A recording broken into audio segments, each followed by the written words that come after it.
cause de la connexion.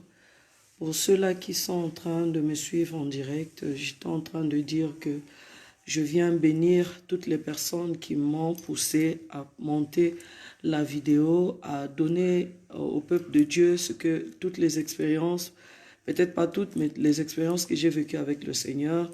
Et j'ai béni Douala, j'ai béni Yaoundé. C'est surtout eux qui m'ont beaucoup poussé à faire cette vidéo parce qu'ils ont connu mes enseignements quand j'étais là-bas en mission.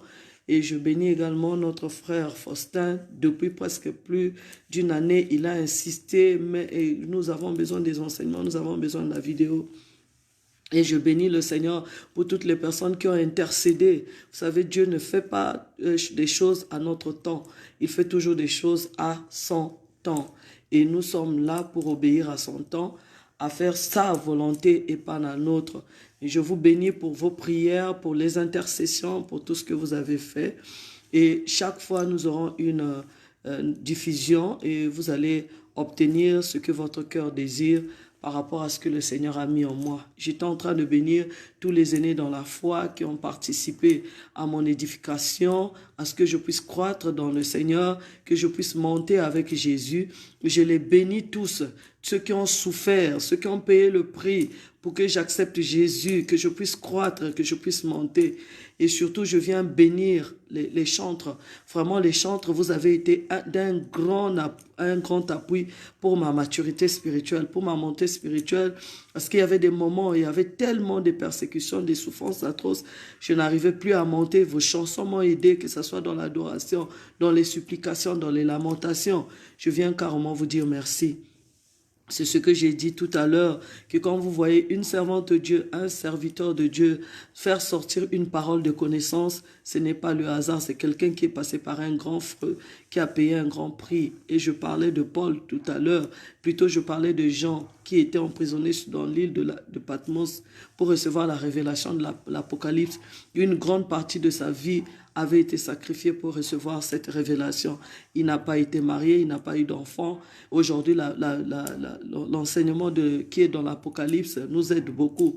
Donc, vous devez savoir, peuple de Dieu, que quand Dieu utilise quelqu'un pour vous donner une révélation, une parole de connaissance, sa vie a été mise à prix. C'est un grand prix qu'il a payé. C'est exactement ce que Paul a eu.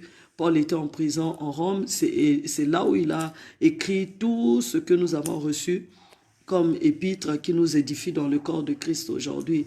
Et moi, j'aimerais vous partager ce que j'ai vu, les expériences, les révélations que j'ai reçues avec le Seigneur pendant les moments de tribulation, pendant les moments où je me sentais que vraiment Dieu m'avait abandonné.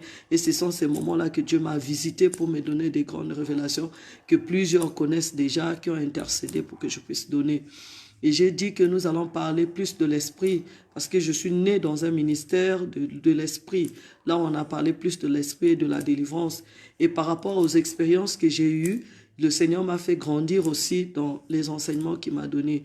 Et nous parlerons de plus en plus de ce qui concerne la délivrance au niveau spirituel et au niveau physique.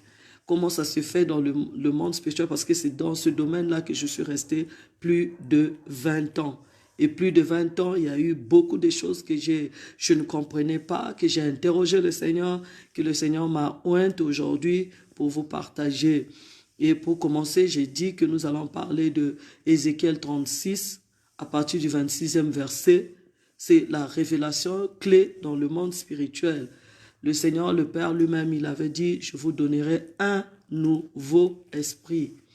Et quand Dieu lui-même, notre Père, vient parler de nous donner un esprit nouveau, c'est que quelque part, nous avons eu quelque chose, un esprit qui était ancien. Et quand il dit, je vous donnerai un esprit nouveau, il dit, je ferai en sorte que vous suivez mes ordonnances. Donc quand le Père parle, qu'il nous donnera un esprit qui fera que nous puissions suivre ses ordonnances, ça veut dire que l'esprit que nous avons reçu avant ne pouvait jamais faire en sorte que nous puissions suivre les ordonnances et que nous puissions marcher avec l'Éternel. Nous allons voir les détails des esprits qui nous ont animés, parce que même les disciples eux-mêmes, ils ont vécu ça avec le Seigneur. Quand ils sont revenus de Samarie, quand les Samaritains ne les avaient pas reçus, ils ont demandé au Seigneur de demander le feu et de consumer les Samaritains, le Seigneur a dit, vous ne savez pas de quel esprit vous êtes animés. Souvent, nous venons au Seigneur, nous sommes au pied de Jésus, mais nous ne savons pas de quel esprit nous sommes animés. Et nous passons souvent notre temps à regarder les esprits qui animent les autres. L'autre a l'esprit de la sirène, l'autre a l'esprit de chien, l'autre a l'esprit de ceci. Mais nous-mêmes, en nous-mêmes, nous ignorons de quel esprit nous sommes animés. Et c'est ce que nous allons parler en profondeur par rapport à ce que le Seigneur m'a enseigné. Pourquoi il devait nous donner un nouveau esprit? Et pourquoi il a dit aux disciples, vous ne pouvez pas aller, malgré que le Seigneur les avait donné les enseignements pendant 3 ans. Ils sont restés au pied de Jésus. Ils ont vu des miracles, le Seigneur les avait même envoyés en mission, ils sont allés faire la mission, ils sont revenus, mais quand il s'agissait de la grande gloire, de la grande mission, où ils devaient aller jusqu'aux extrémités de la terre, le Seigneur leur a dit, attendez, je vous donnerai un nouveau esprit. Et nous allons voir pourquoi le Seigneur est venu avec un nouveau esprit. Pourquoi il est venu avec un esprit nouveau. Pourquoi il ne devait pas seulement sanctifier l'esprit qui est en nous pour que nous puissions le servir. Comme avait dit dans d'autres enseignes dans les épîtres de Paul que nous devons sanctifier le corps, l'âme et l'esprit. Mais s'il s'agissait seulement de sanctifier l'esprit, il pouvait sanctifier l'esprit pour faire en sorte que nous puissions le servir avec notre esprit. Mais pourquoi nous donner un nouveau esprit? Pourquoi? Nous allons voir ça en profondeur. Avec la grâce de Dieu, nous serons enseignés. Beaucoup vont comprendre que ce qu'ils ont appelé mon esprit, ce n'est pas un esprit qui pouvait glorifier le Seigneur. Ceux qui ont dit, mon esprit a fait ça, mon esprit a fait ceci, ce n'était pas un esprit qui était destiné selon le Seigneur. Et vous verrez que dans la vie de Saül, la Bible dit que dès que l'esprit de l'Éternel s'est retiré, un autre esprit a remplacé dans sa vie. C'était l'esprit de tourment, l'esprit de trouble, l'esprit de problème, que cet esprit-là l'a amené jusqu'à la mort. Donc vous allez comprendre que la qualité de l'esprit qui nous anime, soit va nous faire monter avec le Seigneur, soit va nous amener directement à la mort. Et nous devons avoir un discernement assez approfondi en ce qui concerne l'esprit qui nous anime, parce que la Bible dit en réalité dans l'homme, c'est l'esprit. Voilà notre première diffusion de ce matin.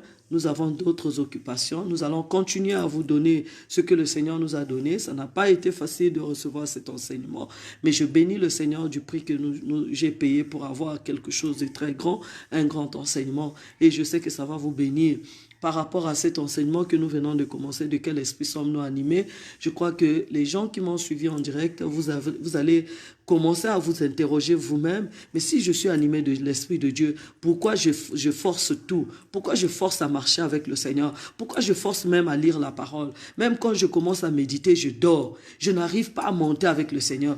Si c'est vraiment réellement l'Esprit de Dieu qui est en moi, pourquoi il y a un combat interne entre le bien et le mal en moi? Donc, je vous ai déjà mis au courant de ce que nous allons dire durant toute la semaine et je sais que c'est un enseignement qui va aider beaucoup de gens à connaître et à comprendre pourquoi ils vivent telle chose, telle pression, pourquoi ils ont un tel caractère, un tel comportement malgré qu'ils sont nés de nouveau, malgré qu'ils marchent avec Jésus, pourquoi ils sentent toujours la méchanceté, l'agressivité, toutes ces choses-là, pourquoi il y a un combat interne au-dedans d'eux.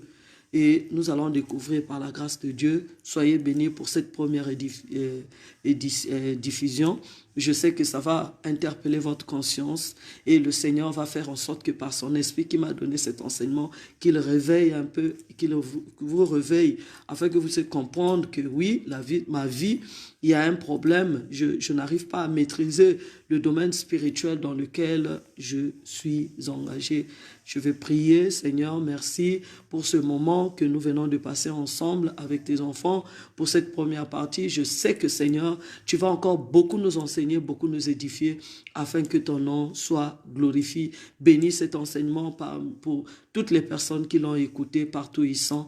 Que Dieu se glorifie, que tu te glorifies en eux, Père, afin qu'ils puissent te connaître, comme tu l'as dit dans Jean 17, que le royaume des cieux, la vie éternelle, c'est qu'ils te connaissent, toi, le vrai Dieu. Et la Bible dit que Dieu est esprit. Et c'est pour cela que tu ne veux pas que nous puissions marcher dans la chair, mais que nous puissions connaître les choses de l'esprit pour marcher selon l'esprit. Soyez bénis dans vos maisons. Que Dieu vous bénisse encore et encore. Au nom de Jésus-Christ. Amen.